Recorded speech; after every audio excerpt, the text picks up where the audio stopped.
Legacy redundancy. That is what they called it, what they called me. I was midway through documenting a quarterly regulatory inspection when I heard the tap-tap of polished shoes coming down the corridor. I did not look up. I just saved the latest compliance renewal under a disguised file name and minimized the folder, because I had seen enough restructures to know when a storm was brewing. And this one came dressed in a tailored blazer and a smirk. Before I continue my story, let me know where you are watching from in the comments and hit that like and subscribe button. I am Raisa, 44 years old, Senior Compliance Officer. 13 years in the same company. Not one warning, not one missed deadline. I had signed off on every environmental clearance, held the credentials tied to our federal operating certificate, and maintained the licenses that allowed us to do business in regulated sectors. Most of them were company paid. All of them were in my name. That detail will matter later. His name was Tyler, our new director of strategy. I remember because he introduced himself with a rehearsed wave in the Monday morning huddle. Here to modernize, optimize, and energize, he said, like a slogan stitched onto a tote bag. He looked 30, maybe 31. Tech sector energy. The kind of guy who sipped matcha between slides full of phrases like operational elasticity and people reshuffling. Tyler did not shake hands. He scanned faces. When his eyes landed on me, he paused. It was not curiosity. It was assessment. In his head, I was a number, a salary line that needed justification. I smiled politely, and he moved on. I should have known then. It began slowly. Weekly status meetings were suddenly streamlined. My reports, once circulated in board updates, were consolidated under a new platform that no one asked me to review. When I flagged inconsistencies in our licensing alignment, my emails were seen but not answered. I kept copies. Quietly, thoroughly. Then came the performance review. It was a Tuesday afternoon, 3 o'clock. Human Resources asked me to step into the conference room. 2 people were waiting, one from HR, one from legal. I scanned the table. No Tyler. No supervisor. Just a manila folder and a company phone that was already powered off.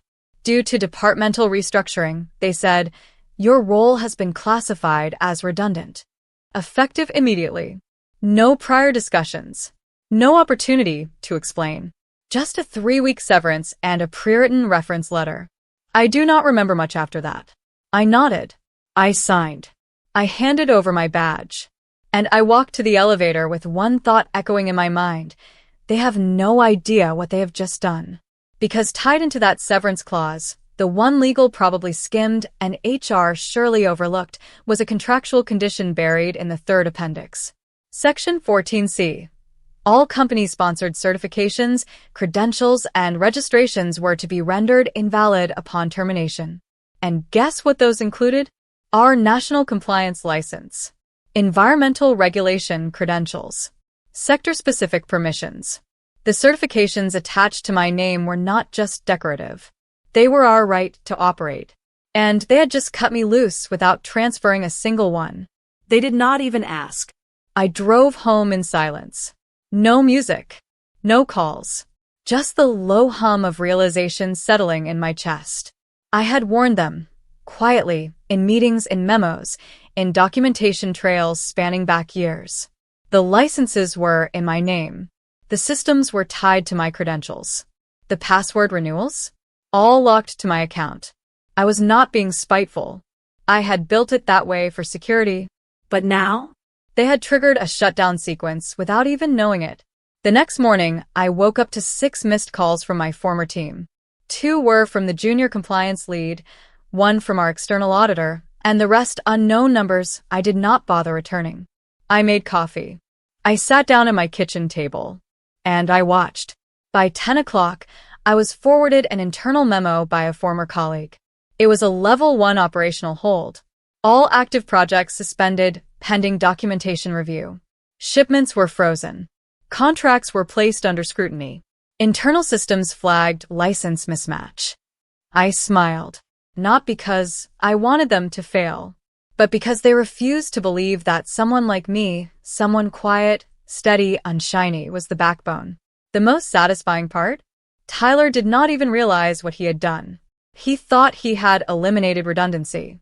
In reality, he had pulled the only wire holding the whole structure together. I was not petty. I did not sabotage. I did not retaliate. All I did was comply, exactly as my contract outlined. And that alone was enough to bring the engine to a stall. I went for a walk around noon, left my phone at home, let them marinate, because I knew something they did not. The chief executive officer, the only person above Tyler, was still on vacation, overseas, unreachable, and when he returned, it would not be a warm welcome. At 3 o'clock, my old inbox, now reassigned, triggered an automated failure. The security certificate I maintained had expired. System locked. Vendor access blocked. Financial disclosures non-compliant. By 5, my former department was officially in blackout status. And by 7, I received the text message I had been expecting all day. Risa, we need to talk. Urgent. It was from Tyler. I did not respond. Not yet. Let them sweat a little longer. I waited 24 hours. Not because I was trying to make a point, at least not entirely, but because when someone decides you are dispensable, they should be given the space to fully understand just how wrong they were. I spent the day reorganizing a storage shelf, updating my resume, not to send, just to remind myself of everything I had done, and rereading the contract I had signed 12 years ago. It was airtight. Ironically, because I had helped write parts of it. When the company expanded into regulated industries, I was the one who built the compliance infrastructure. I sourced the licensing lawyers. I filed the state and federal applications. I passed the background checks, took the tests, sat through the inspections. I was the name on every piece of paper that made our business legitimate. They did not just fire a staff member. They erased their right to operate. By noon that day, I had 2 voicemails from the head of legal. Apparently, the system outages were now affecting investor reports.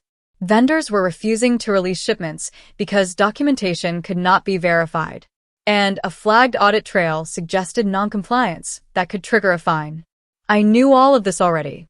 I still had access to public records, and a few well-placed contacts were feeding me just enough to confirm it was unraveling exactly as I had predicted. That afternoon, Tyler sent another message. Please, call me. We need your help. I understand now. I almost laughed. He understood? No. He had panicked. Understanding takes longer. It was not until early evening that the real message came through. It was a number I recognized immediately, our chief executive officer, Darren Hart. He had returned from vacation. The text was short, and I could almost hear the anger buried beneath the formality. Who the hell did we just fire? I did not reply.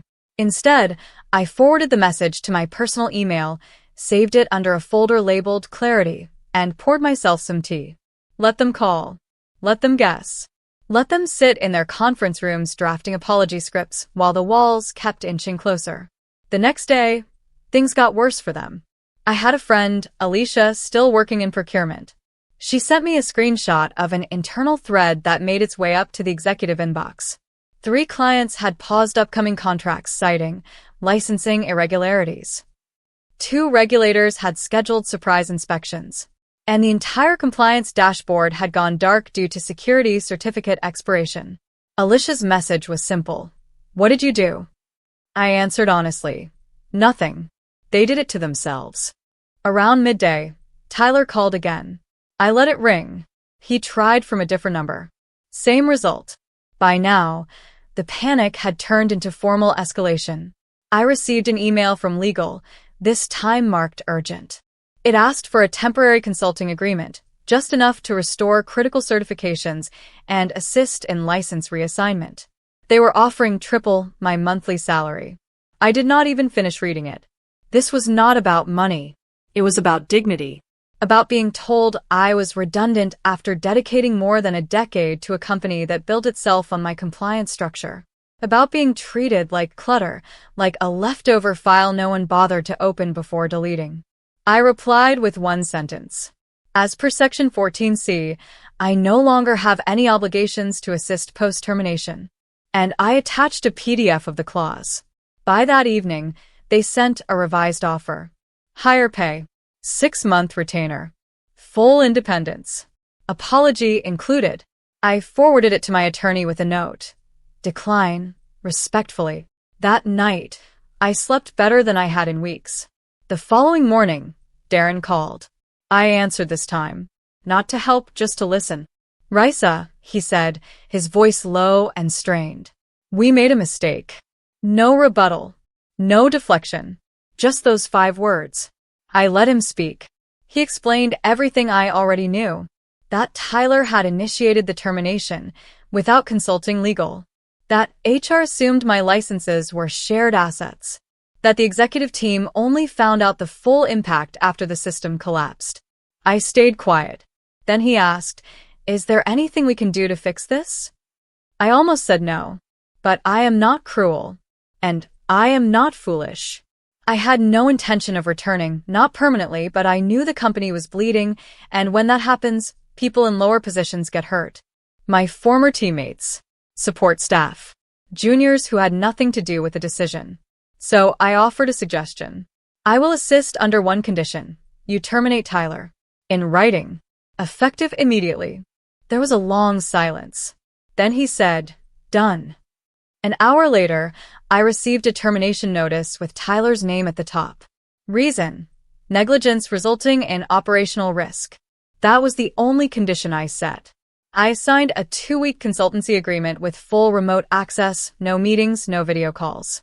In 72 hours, I restored license links, triggered security renewals, submitted temporary compliance extensions, and re-established system access.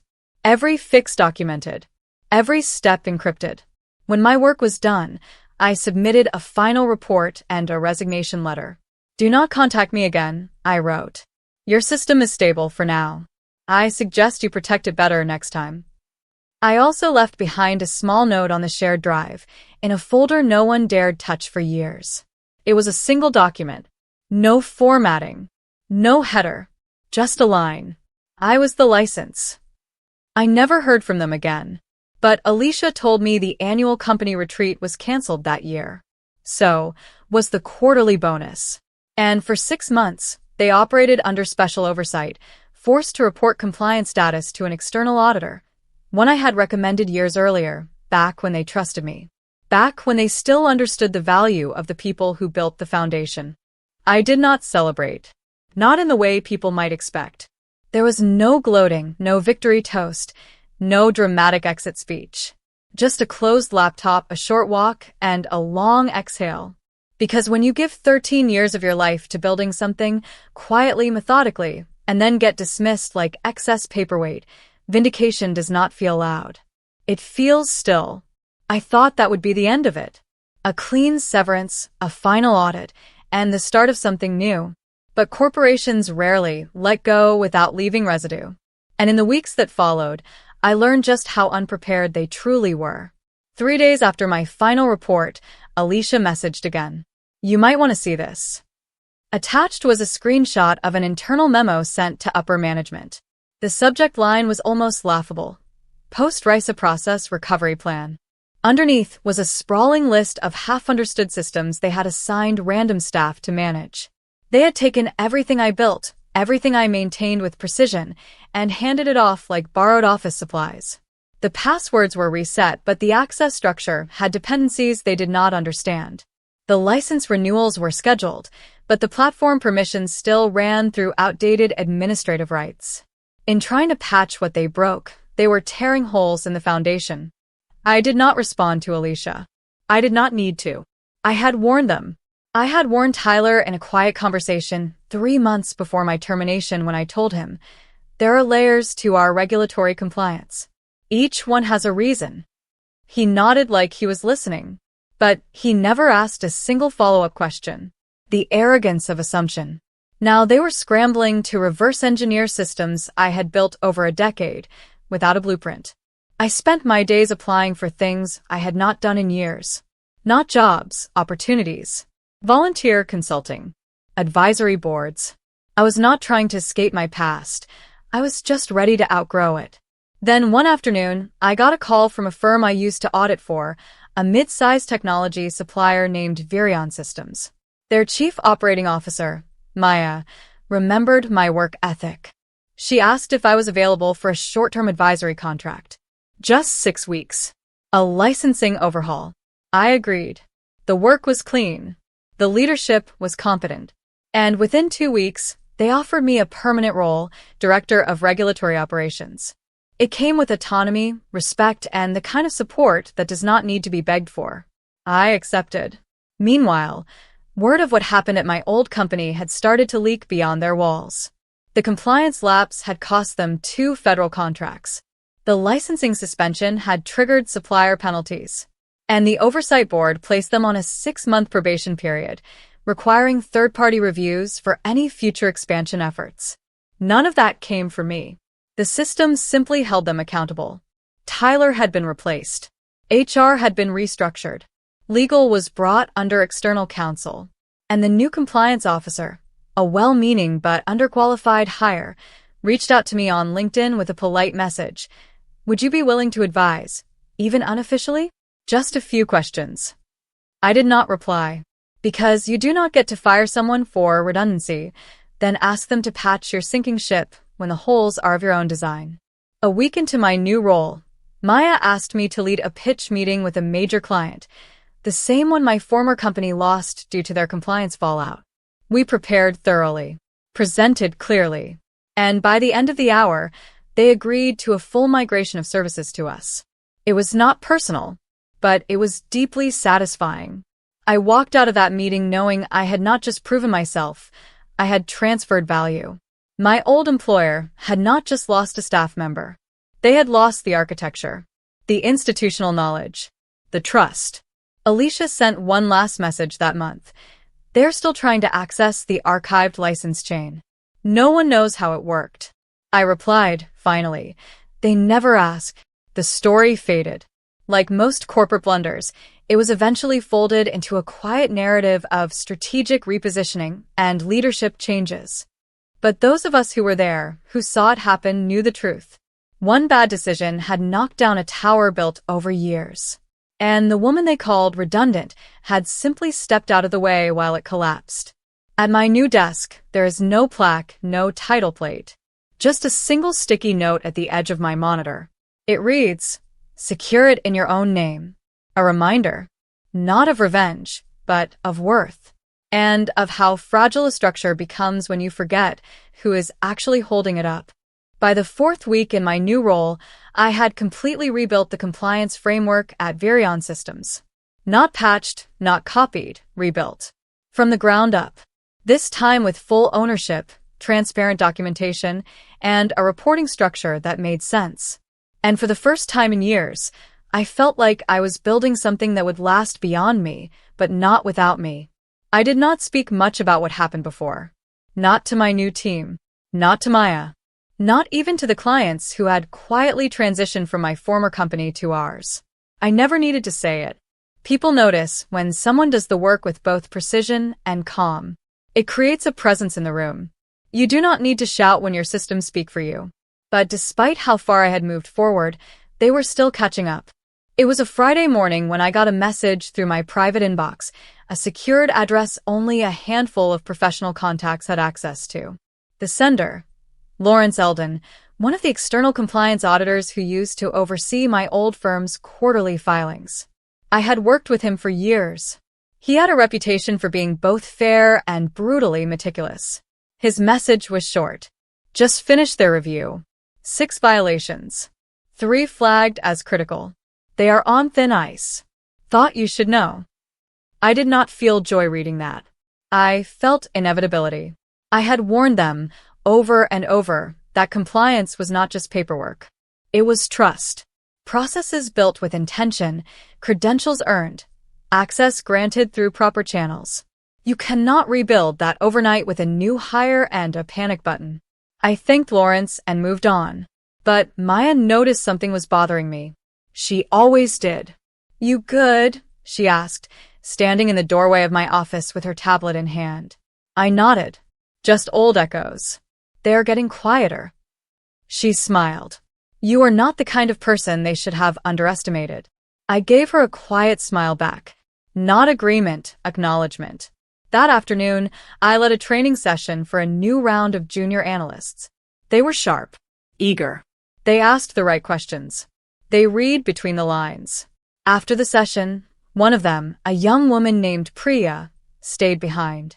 She hesitated, then asked, "Can I ask how you got into this field? You seem like you really own it." It was the first time anyone had asked me that in years. I told her the truth, that I started small, clerical work in a licensing office, that I learned by watching people who cut corners and documenting everything they did wrong, that I read every rule twice, memorized renewal timelines, trained myself not to rely on memory but on systems that could back themselves up. She listened closely. I did not mention the firing, or the mess they made, or the collapse that followed. I just said, the details matter. Protect your access. Never let someone else define the value of what you keep running. She nodded and left with more focus than when she came in. A week later, I was asked to speak at a regional compliance roundtable. Industry leaders, directors, regulators, most of them familiar faces. Some from firms that had once competed with my old company. Some who had whispered behind closed doors when the news of the licensing fallout first hit. I accepted. I prepared a short presentation on sustainable compliance structures, how to scale without risking dependency on a single point of failure. When I finished, someone asked me from the audience, "How would you advise a company that built its entire licensing portfolio around one individual?" There was a slight laugh in the room. Everyone knew what he was referring to. I answered calmly, "I would advise that company to learn the difference between reliance and respect. One can work without acknowledgement. The other demands it." A few people clapped. Most just nodded. That night, I received a LinkedIn request from the new compliance officer at my old firm.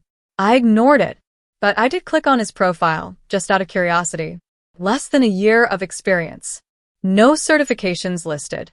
And somehow, he had inherited a role that took me a decade to master. I closed the tab. You cannot fake stability. You cannot shortcut reputation. And you cannot outsource what was never documented in the first place. In the 5th week of my new position, Maya asked me to prepare a succession plan. Not because she wanted me gone, but because she wanted the department to never again depend on one person's silence to survive. I respected that. Deeply. So, I built one. Step by step. Role by role. Cross-training, credential mapping, documentation trails that could be picked up by anyone competent enough to read. I left nothing undocumented. Not because I did not trust them, but because I did. And one evening, as I was finalizing the last module, my phone buzzed. Unknown number. I let it ring. Then came a voicemail. "Raisa, it is Darren. I am not calling to ask for help. I just wanted to say we failed you, and we are paying for it every day. I hope you are well." I saved the message. Not to revisit, just to keep as a marker. I never called back, because what mattered now was not who regretted firing me. It was who understood never to repeat that mistake again. It took me nearly a year to unlearn the habit of watching my back. Not because I felt threatened at Virion, quite the opposite, but because when you spend over a decade being cautiously indispensable, you internalize the idea that your value is conditional, that you are only safe as long as you remain invisible, unproblematic, and useful. Virion changed that for me. They did not just give me authority. They gave me credit and accountability, and the rare luxury of building something that would not vanish the moment someone younger with a shinier resume walked through the door. Still, part of me held on to the old instinct, to document every step, to back up every license, not from fear, but from muscle memory. And then one afternoon, something unexpected happened. I received an invitation. A government compliance task force was forming a new regulatory advisory panel, one designed to audit systemic gaps in how certifications were handled across private firms. They had followed my case. Quietly. Professionally. The fallout from my old company had triggered internal reviews across multiple industries. What happened to me had not been isolated. It had been a warning sign. They wanted me to serve on the panel, not as a token, as an expert. When I walked into that conference room 3 weeks later, I recognized three of the people sitting around the table. One of them had been a senior executive at a partner firm that cut ties with my old employer after the licensing breakdown. Another had audited my old company back when I was still there. The third had tried, unsuccessfully, to recruit me 3 years earlier. They each nodded when they saw me. Not out of pity, out of recognition. I spent the next hour breaking down what companies got wrong. How short-term cost-cutting often targeted long-term system holders. How the quiet people, those who did not self-promote, were often the ones who held the entire structure together.